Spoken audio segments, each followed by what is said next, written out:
Hello and welcome to the Beyond Coaching Podcast. You've got your hosts, Zach Bartell and Max Ada here. I just talked about myself in the third person. That's kind of weird.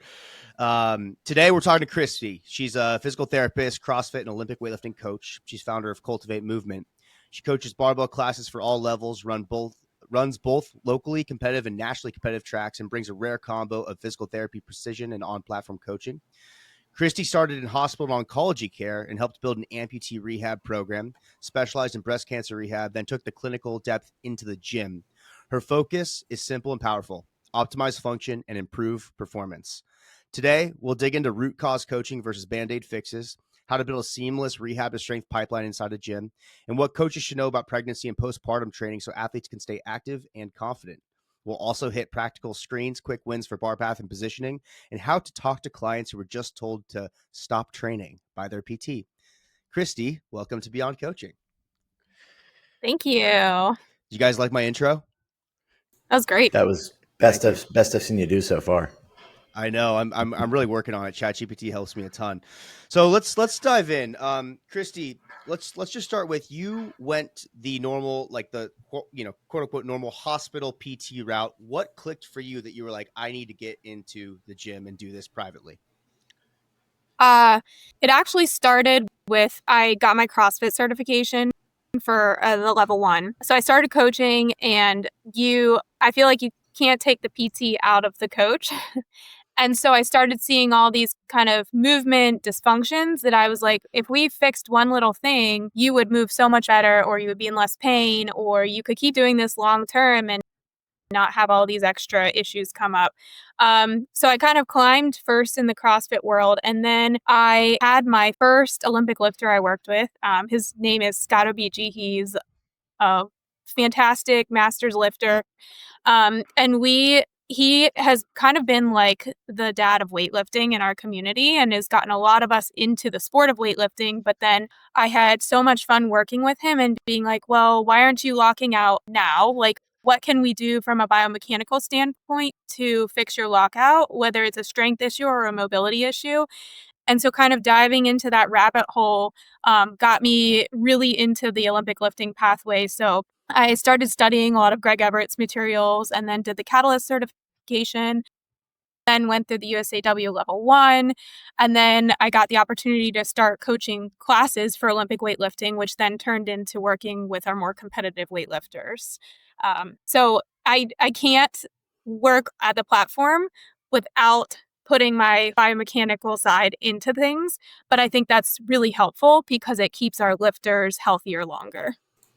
Do you think that's like the new that's kind of the new paradigm of like really good coaching? It seems like there's a lot of, like, when I was growing up, it was like if you read about how to do a power clean, you were 99% better than everybody else. And then, like, if you'd seen an actual video of a power clean and jerk, like, you were there. And, for so much of that, like 90s to early 2010s, it was like anyone could be a coach just by like going in the gym and like, I snatch 70 kilos and everyone snatches 50. But now it's like elevated so much that like PT coach combos seem like they're kind of like dominating a lot. I mean, you see them best in powerlifting, and weightlifting is common. So yeah, I mean, do you think that's like a new shift, or? I do. I think thankfully the field of PT is expanding. And, there was a time period when I started CrossFit where CrossFit was like a no-go in the PT world. And so learning how we can use functional movement and weightlifting to actually make people better versus just telling them to stop doing things that we perceive as dangerous, but really we don't know anything about. I think it's a very powerful connection. And I think luckily our fields together between PT and coaching are kind of morphing so that hopefully coaches will also learn more from the anatomical side point of where you can fix a lot of things just by knowing how body positions can change based on each specific person's anatomy. Yeah, I think that's interesting because, like Max said, I'm seeing a lot of PT coach combos. You have your PTs where they just do the PT portion, and then there's sort of like handoff back to coach. I know with you you are both coach and PT. So you might have someone come in, if they already have a coach, I know you work with them, and then the goal is you get them back to that coach. But if they don't, and they're looking to progress long-term, you're going to work with them as your athlete. And so I think we're seeing that pop up a lot, which I think is valuable. I mean, obviously the more PTs that we have around that actually lift weights is better for just all of our businesses and the community and the sports that we do. And so I love that that's a trend. Do you feel like it's ever like a negative thing in the sense where if someone's a PT, let's say they're fresh out of PT school, they're also a coach. Do you think that we see a lot of paralysis by analysis in coaching? Like it's hard for them to actually coach because they almost know too much? Yes. Like we talk about it in coaching all the time, over cueing.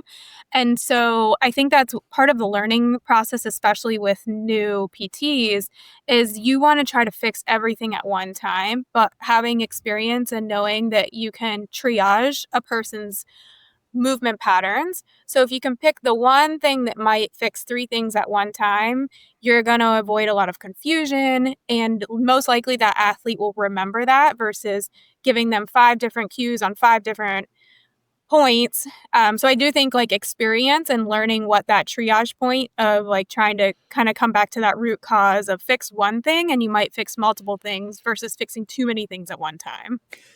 Yeah. Do you feel like in weightlifting, it benefits you a lot to be a PT from the perspective that you bring a different sort of analysis to people when they come in the door? Like you're not necessarily immediately looking at like performance or like what I used to do, but you might look at like biomechanics first, and you might have like a very different lens that you start their program with. Yeah. I actually was coaching class last night and I said to somebody like, I can't take the physics out of the barbell. And, physics is such a huge part of Olympic weightlifting, but it's also such a huge part of being a PT. So I think a lot of times, like, I approach things different. Like, if I look at somebody's setup in an Olympic weightlifting movement, I look at, like, what are their body length proportions like, and what's their setup, what best setup is going to work for them based off of their body versus what's the traditional setup for an Olympic weightlifting movement. Yeah. What would you do if somebody had like really small knees that were really weak and fragile? He's talking about me. Just tell them to go home. Tell them they're in the wrong. Have you ever seen a body type that has very small knees but massive upper body? I feel like we're talking about something. Yeah, up here. Yeah, I've had Christy. So I've had a tibial osteotomy on the left knee and Macy autologous cartilage transfer and what do you call it, PFL reconstruction or whatever, the tendon or the ligament that kind of holds the kneecap from the side on my left knee. I used to dislocate my kneecap a lot, and then now I've had 2 patellar tendon ruptures in jiu-jitsu on my right knee and had surgery twice in the last 3 years. Oh gosh. So, yeah, my powerlifting career was cut short due to too many knee issues. And then Max was having me do 8x8 squats as well, which I don't think helped my case. I got really strong, really fast, but man, it was a short journey. So I figured there wasn't that many knee bends in there, so I was going to use them all up. Yeah. Christy, so tell me about you were nervous to go cash based. So obviously you went the hospital route, and then you went private practice, and you went cash based, and you were nervous to do it. What convinced you that is the better model? So I worked for a great clinic before I went out on my own. I learned a lot there, and it's really kind of what helped me establish my method of treatment. I had a great boss who was a really good teacher also. But with insurance, basically the reimbursement rates, we kept having to cut time with people. And, when you cut time, you cut quality, and then you cut time enough and you just don't get things done in an efficient manner of time. And when we have people coming in from the gym, we want to keep people working out. And so if you are going an insurance-based model, and let's say you have maybe 30 minutes max to work with somebody, you get work done in 12 visits maybe, but if I had a full hour to work with somebody, that's 6 visits, maybe even 2, because I actually have time to listen to them and to analyze what's going on, to look at their movement and then treat their movement and then load their movement. I was super nervous because, nobody wants to have to pay more. But when you develop an expertise and you show people that your expertise is worth the time and the money, and then they will likely get results faster and they'll keep doing what they want to do longer, most people are willing to stick with that. And so I'm fortunate that I've had very dedicated patients and clients who really they support me really well. But then that's also like the hard work that goes into that process of showing them how much the product is actually worth. Yeah, when you pointed out when we chatted previously, you were like, two 60-minute sessions with me versus 12, quick 10-minute insurance visits where you're seeing the doctor for 10 minutes and doing like in the farm system. And with the copay math, it's like it's the same amount of money. Yeah. And it's just taking longer to solve the root cause of the problem. And that's Mhm. time away from sport, because a lot of times these clinics that are, again, I call them like farm system clinics where you're just kind of churning people through with insurance.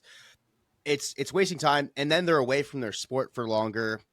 Then we have that drift to, their lack of fitness goes down, or the fitness goes down, all that stuff. So like, I love that. And I've actually now used that when talking to clients about like when they're looking for PTs and they're like, oh, that person, do they take my insurance? And I have to explain like, probably not, but here's why they do what they do. Yeah. I think everybody responds well to numbers. And so if you show the numbers first and then you talk about the quality, I think that connection together is kind of a good way to help people understand why the service you're producing is valuable. Do you feel like that's like a big hurdle for you to get people to buy in to, like, I feel like a lot of athletes want to just train and more so it's like they're willing to do some stuff, but it seems like you have people that are either willing to just train and do whatever, or they're willing to like go pay a chiropractor to like, fix them magically in one shot, versus like committing to the idea of having the, actually going to a PT and getting things, squared away. Do you think it's like a hard thing to deal with? At one point in my career, it was challenging, but I think part of it is the environment that you're doing and providing the service within. So I have my office directly in the gym. So I'm out of 12 Oh, labors. That's my coach.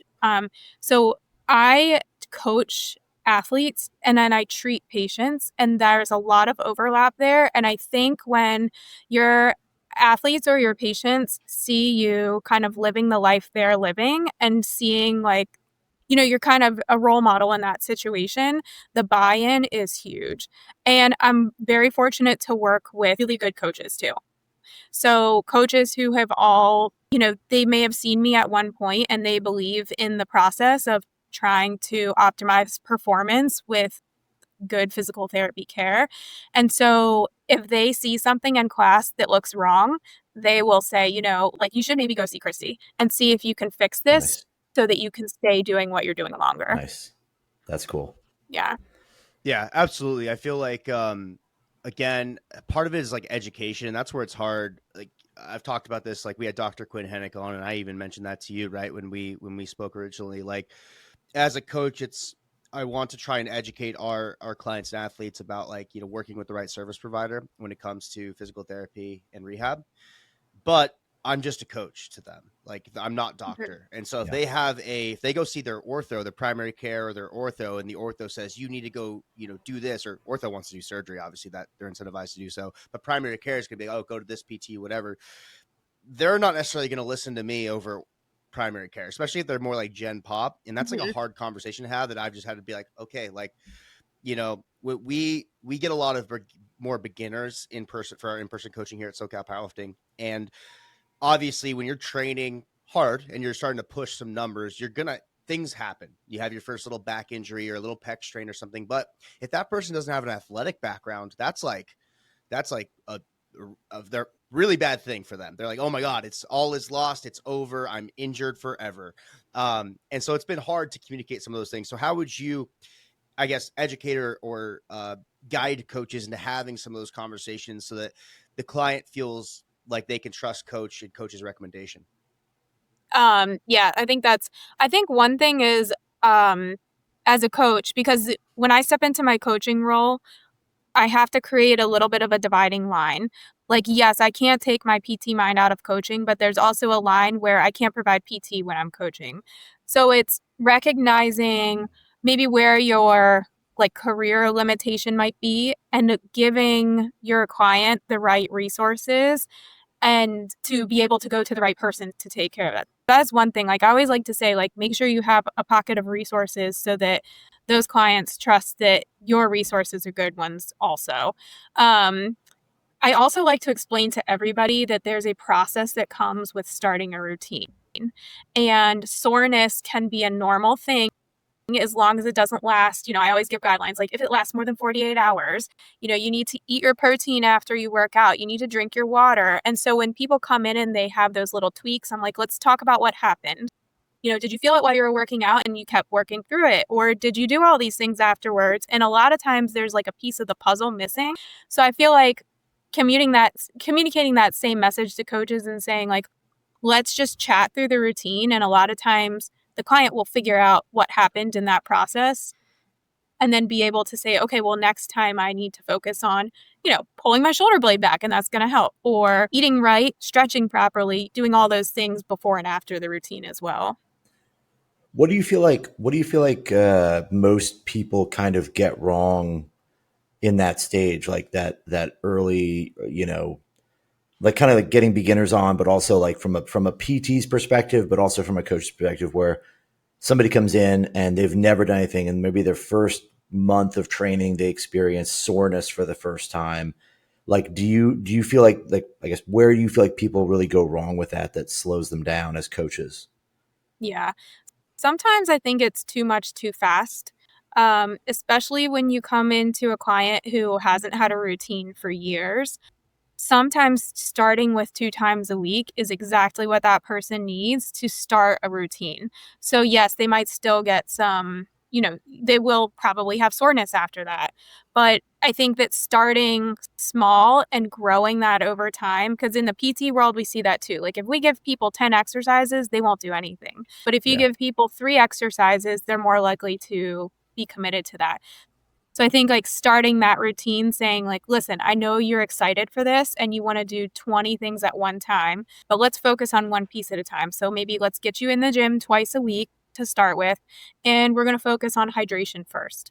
So you're going to make sure you get all your water in because that's going to help with recovery. So I think it's like we just need to peel back the layers and layer on those habits over time.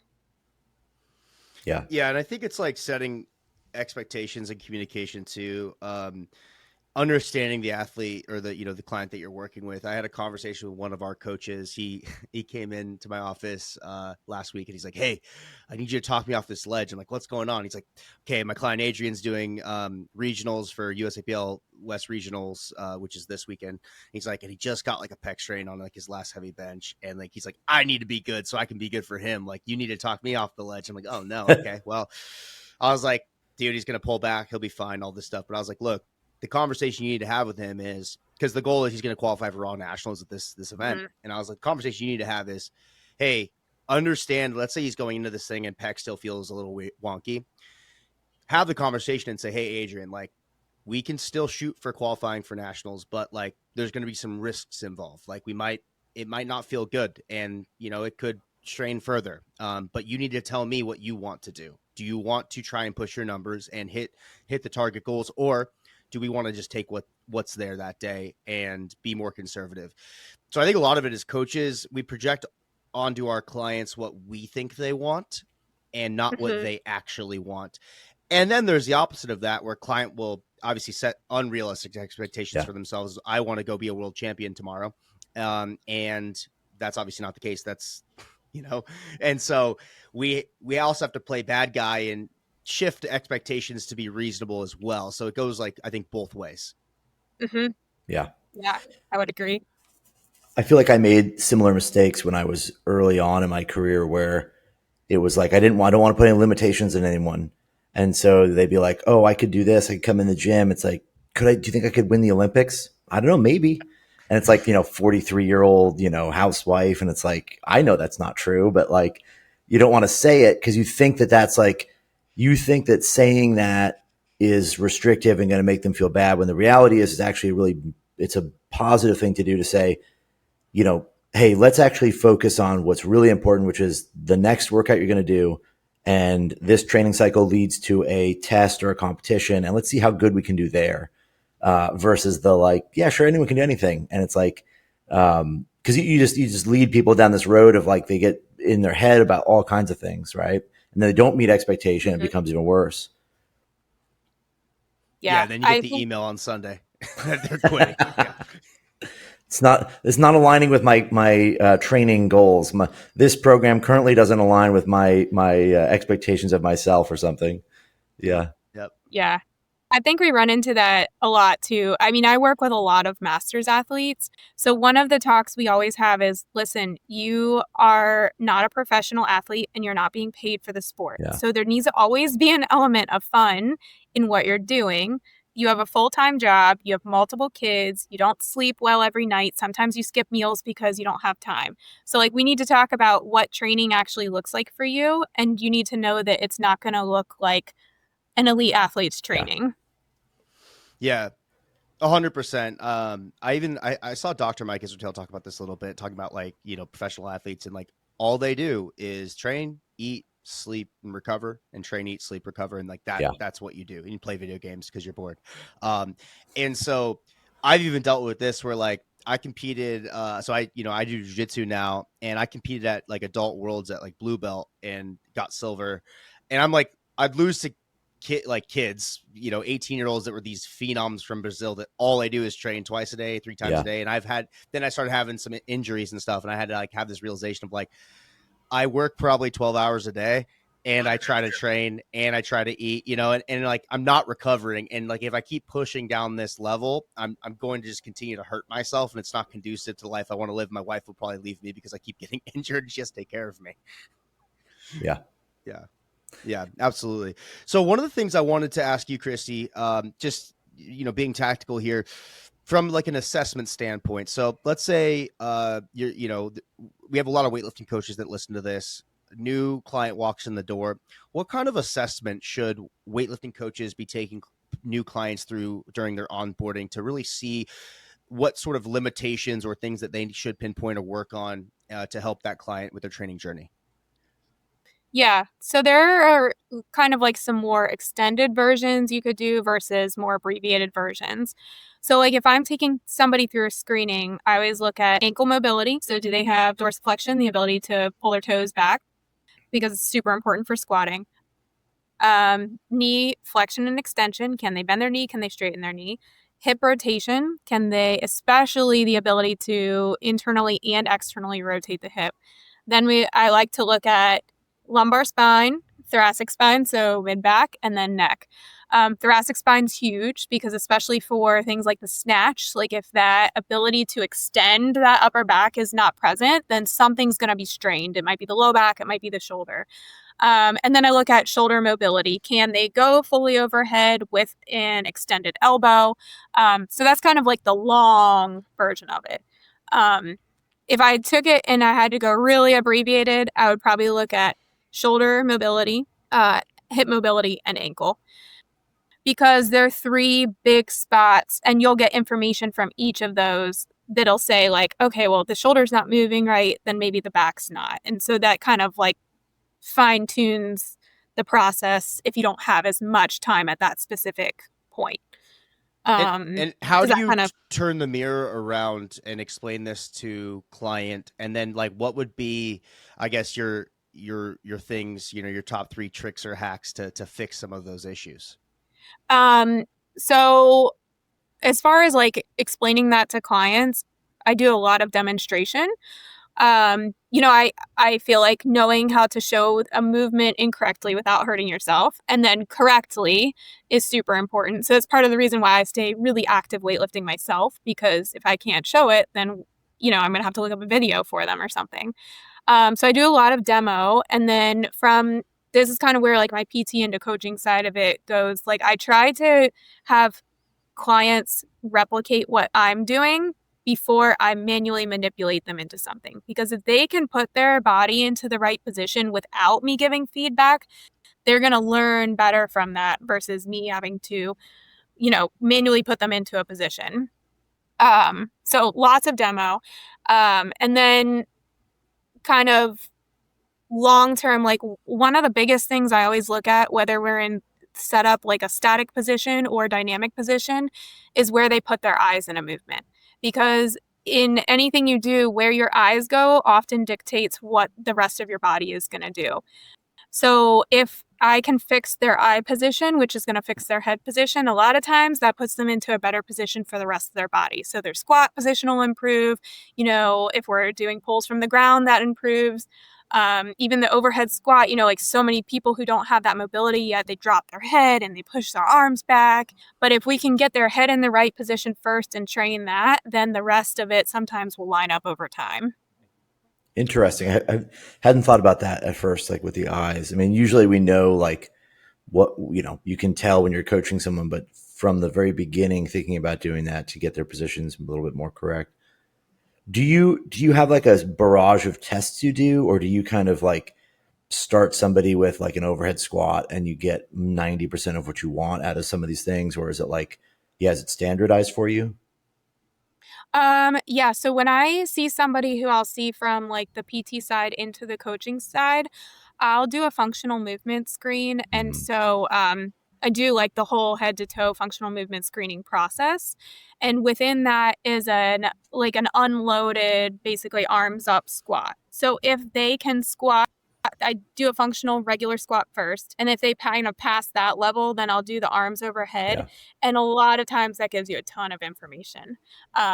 So then from there, I do have a pretty structured evaluation process I go through on the PT side that between mobility and strength. And then from the barbell side, like if I was going strictly into the gym to start with, from I'll take the snatch, for example.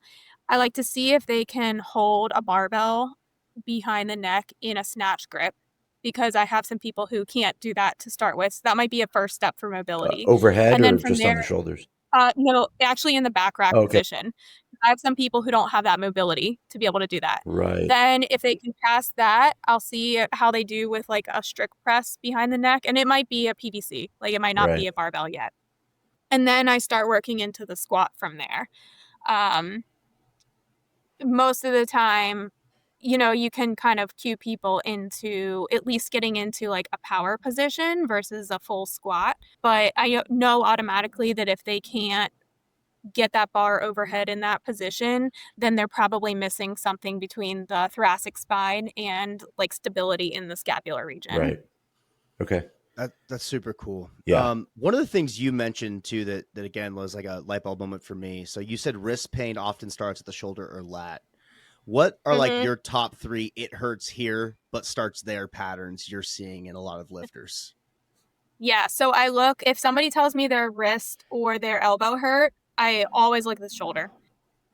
I can't tell you the number of times when people just start having random medial elbow pain and I look at their lat and their lat is fired up. And so they can't reach that full overhead position. So if we release up top and then retrain the stability, then they're able to cradle the bar better, both in the snatch and in the jerk. And then that usually helps with the wrist a lot too. I also like to look at like if somebody is not reaching a proper front rack position. So one of my go-tos is looking at front rack external rotation. So if they don't have rotation here, it's going to be really hard for them to turn over in the clean and then be able to transfer that into the jerk. And I find if we warm up that front rack external rotation well, and then they load it afterwards, it's like a pretty dramatic difference. And then if they work on that over time, it just so significantly affects their front rack mobility, but also the stability because they have the mobility in the shoulder to be able to kind of clear out of the bottom of a clean. Do you integrate a lot of this to like, I mean, I guess the first question is, let's say you have a gym, you've got a gym full of people.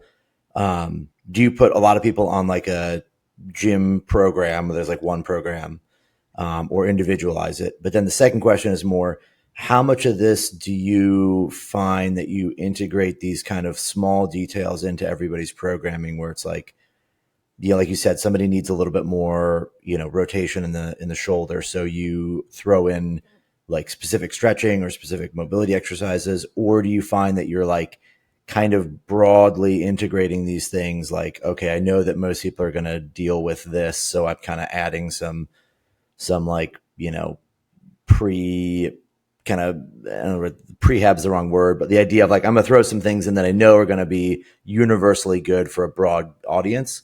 Or is it like, Yeah. hey, only for these people, they do this stuff? Yep, I do a little bit of everything. Okay. So for our barbell class, because we have a certain block of time, there's a pre-written warm-up that addresses a lot of the common mobility and stability Right. restrictions. So it's written up on the wall, and everybody is expected to perform that before we start class, so that when we start class, everybody's warm and we can spend the whole time lifting. For my like more nationally competitive athletes, they're all on the same program. And every week there is one day where it's probably 3 to 4 exercises that focus on unilateral shoulder stability and mobility, unilateral lower body mobility and stability, a like complex core exercise, and then something for like power jumping, something like that. And what I've found is it works really well, because for the people who didn't need that, they just get better in those departments. And then for the people who did need those components, then they've gotten better on their own areas. And then I have the more specific areas where if somebody comes into the office and sees me, I'll be like, wow, you are really lacking hip internal rotation, which is affecting your squat depth. So that person will get a very specific 3 sets of things. And my typical thing is I'll do a mobility exercise, an activation exercise, and then we load that movement so that they understand how to load it in the actual lift. And Max, do you this think is if you did this, you wouldn't have broken your wrist? no, that was destined to happen. When you try to do awesome things, Bartel, what are you, I mean, you're gonna have, you break a few Get eggs to make an burned. omelet, or scrambled eggs in my case. The I was going to ask before I was so extremely rudely interrupted. Is do you have like are these like full programs that you've written out where it's like either it's a progression, it's like 10 weeks long, or is it like just a block for like, hey, it's just one day or maybe a week or something where we just kind of repeat this again and again, or is there like a real plan to it?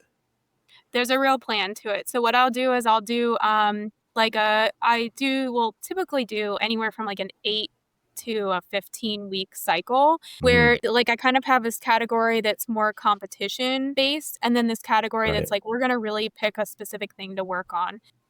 So like right now, our class programming, like this week, we spent almost an entire class working on just the jerk and Mm-hmm. doing progressions. And so they're doing strengthening to strengthen their front squat and overhead strength. But then in class, we're focusing on very specific technical points. So that's kind of the purpose of the whole cycle. For the people who I have competing in a couple weeks, we did a very positionally focused program where we started working a lot of segment work and then working high hang, low hang, floating, and then putting segments in there to try to get everybody more positionally strong. Mm-hmm. So I try to always have a focus, like there's something that we're working on, and then each individual person might have a specific goal within that, but it's so far it's worked really well for everybody gets stronger and more confident in their Right. lifts. Right. Definitely. Nice. So, one of the things I definitely want to dig into too is like pre and postpartum training. Mm-hmm. And I guess you've sort of you're obviously like an expert on this, and I think a lot of coaches don't even know how to address it, where to start, especially male coaches coaching females. I mean, it's a difficult situation, and so I guess like what are the things that a coach should know going into coaching one of a pregnant client, like where at some point I want to dig into like the resources they should look into, but what would be like just your overall overarching view on training while pregnant and postpartum training? Yeah. So I think a lot of women, I've had 2 boys and I've worked out through my entire pregnancy, I was significantly overdue with both, and I worked out until I was almost in the hospital having a baby. I think that a lot of women are really good at understanding their body and saying, like, I am so tired today, I just need to flow through a workout, or like, today is not the day for me to work out, or I feel awesome today and I'm going to push it hard. So I think from a coaching perspective, the first thing I always like to say is, like, let the coach ask the female athlete how she's feeling that day versus just kind of saying, you're going to do this instead of this. I always prioritize safety. Like, you're growing a baby and you do not want to compromise that. So things like somewhere where somebody could fall and land on their stomach, like, that's not an appropriate test. So like, I remember I was early on with maybe like my second trimester with my first child, and I looked at the rope and I was like, there's no point in me doing rope climbs today. Like, that doesn't make sense. Even for this last pregnancy I had 2 years ago, I stopped doing some Olympic lifting moves early because my bar path was starting to change. And I was like, I don't really want to mess up my lifting. So I focused on strict things and overhead squats and pulling and stuff like that instead. So I think, like, the first thing is kind of ask the woman how she's feeling that day to kind of determine what her goals are. Two, think about safety first. Like, it's always about safety and keeping the mom and the baby safe. And then I think the one thing that's really hard as a mom athlete is sometimes you feel like you're never going to get back to the same place again. And that's really not true. Sometimes you actually get better and you get stronger and you learn how to push through things even harder because you've been through really hard things. So kind of saying, on those days when that mom athlete feels like, wow, I feel like I'm losing so much and I'm not, I'm just falling apart as an athlete, saying, like, it will be there later on. Your body is doing something really important right now. And right now your goals just look different. Because I think that's a hard part for female athletes. You kind of feel like you're giving up certain things, but you're not. It's going to be there later on. Do you feel like also because the goals of it change, it requires more attention? Like you're not going to just write some structured, like, okay, this is the progression for squatting for the next month. Like, obviously if days change or you're feeling or it doesn't seem safe or whatever, like, do you have, like, I guess more like principles like that you follow for the program, or is it more like, we just avoid XYZ and that's enough? I would say there are some principles involved. Like right now, I know somebody who is just hit their third trimester, who is going on a day-by-day basis with things like handstand push-ups. So this is more the CrossFit side of things, but if I'm around, they'll be like, well, how does my core look today? Does it seem like I'm okay to do this today? And so we check on a day-by-day or workout-by-workout basis to see how they feel. And there are some times where somebody will feel really good for a couple weeks doing a movement, and then they'll feel terrible doing it a couple weeks later, and then they'll be able to get back at it again. So I think it's not typically like this, we've cut this out, except for something like a burpee. Yeah. Like, if they can't be flat Probably on not the going to ground. go well. So that's, Yeah. but yeah. Yeah. You mentioned like doming and coning Mhm. being obviously a thing. Like, what are the things that like coaches should look for there? Yeah, so I would say some of the big movements you would see something like that on is anything that involves hanging. Or, like, let's take the overhead squat or snatch, that somewhere where your body is going through a max stretch type movement.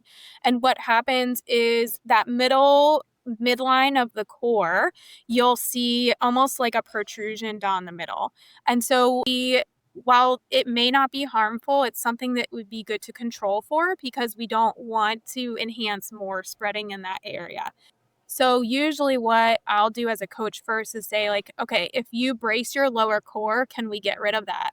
And a lot of times women can do that just by bracing the right areas. They just need to be cued because their core is being stretched at the same time that they're trying to use it. So the first thing I always do is, like, can we fix this with either breathing or bracing the proper muscles? If we can't fix it, then let's change the range of movement. Things like hanging, like, if somebody was doing a pull-up progression, that's probably going to be a little bit different because it usually doesn't feel very good. It at least for me, it tend to actually be kind of painful. So that will limit person will be limited by that. And that's another guideline I always say is if it causes pain, it's not worth it. You either need to find a different way to do it or sub out the movement, because pain while you're pregnant is probably a sign not to do that. Right. Definitely. Is there is there any kind of like basic, like just core stuff you always, or let me rephrase that. Is there something that you would say like information or certification that you would recommend doing, getting into like working with people who are pregnant or postpartum? Yeah, so I did a course through the Institute of Clinical Excellence. And at the time I took it, and I believe this is still correct, PTs can take it, but also coaches and exercise professionals can take it.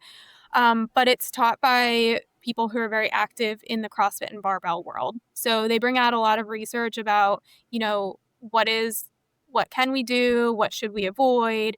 But the goal is to try to keep women as active as possible safely. Brianna Battles is also a really good resource. I've known coaches to take some of her courses. And then, but the Institute of Clinical Excellence has at least a 2-part course now. So they've got like the kind of the beginning stages of it, and then they've got an advanced course that you can do as well. Nice. Got it. For postpartum, what helps women return sooner and safer, like protecting their identity and mental health when it comes to training? Yeah. So one of my good friends who's a coach, when I was coming back after my first child, she said, postpartum is forever. And it's really true. Like after you have a baby, you're always considered postpartum. And what she was kind of referring to with that is like the movement patterns will be there. And if you build a very good, strong base to start with, the other movements like jumping and running and doing gymnastics movements and high load Olympic lifts will be there. So typically what I will do is if somebody has a fairly uncomplicated delivery process, they don't have stitches that they're healing from, they don't have anything massive that happened during the delivery, I will see women sometimes as early as 2 weeks postpartum. And I always kind of word that as we are working on establishing this really good baseline that might even make you stronger than you were before.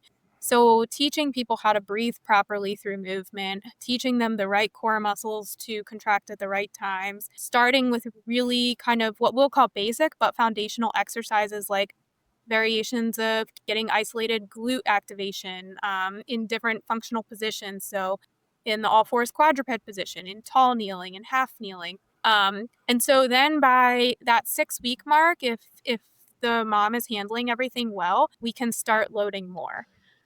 I always like to give, that pelvic floor time to heal, but that's part of why the breathing process and the bracing process in the right way is so important, because if you can do that properly, then you're going to enhance the healing process of the pelvic floor from the delivery process as well. Nice. Yeah, that makes sense. Yeah. I feel like, obviously like there's a huge identity shift, especially if you're really dedicated in the gym, and that's sort of been like taken away from you. It's similar, like I obviously haven't been pregnant before, but I've been injured and rehabbed, and like losing the thing that kind of makes you sane sucks. And as a coach, I think understanding, there's ways to just, talk to an athlete about that when it comes to injury, but I was also like, it's a little bit different, when it comes to something like pregnancy. Yeah. I think too, it's like kind of redefining what your goals are. So maybe like when you're coming in during that early postpartum period, you're probably bringing a baby with you. You might be nursing, or you might have to stop your workout to feed a baby. So it's just saying like, okay, my intention today is to move. I'm not going to win this workout, and I don't need to win this workout, but my intention is to move, and to move well while I get to move. Definitely. Yeah. I can see that being a big battle, because especially if you have athletes that are really good, someone who's at like a really high level and then they have a child, it's like, there's probably a lot of turmoil around like, am I going to get back to where I was before? Can I come back? Yeah. Should I? Not even just like the thought of like, oh, you have a kid and that's like a massive time commitment. Is that something that like it's just, I can see that being just it's something that we obviously don't have to deal with the same way, but it's got to be huge, right? Yeah. It's a definitely like you have to really think about your identity as like an athlete, a mom, and then whatever else is going on in your life, and just be like, this is a time period, and I just need to understand how to make myself feel the best I can during this time period. Yeah. Definitely.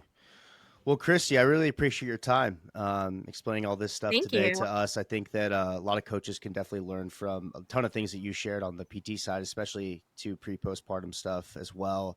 I think there needs to be like way more resources out there. I just think that women probably haven't been supported in that realm enough. And as women are gravitating more and more towards barbell sports, there needs to be more education. How can people find you? Where can they reach you? Yeah, so my business name for PT is Cultivate Movement. I am still kind of in the earlier phases of my business process, but my email address is christy@cultivatemovementandwellness.com. And then I am located within 12 Labors CrossFit. So we have CrossFit, we have Olympic lifting, we have powerlifting, all in the same location. And we have great coaches. So I coach classes Monday, Wednesday, 5:30 for Barbell. And then we also have a group, our athletes who compete and train throughout the week and on Saturday mornings. So, yep, I am here if anybody wants to try any part of it. Awesome. And can Nice. coaches reach out to you for like consulting if they want to learn more too about, coaching pregnant women?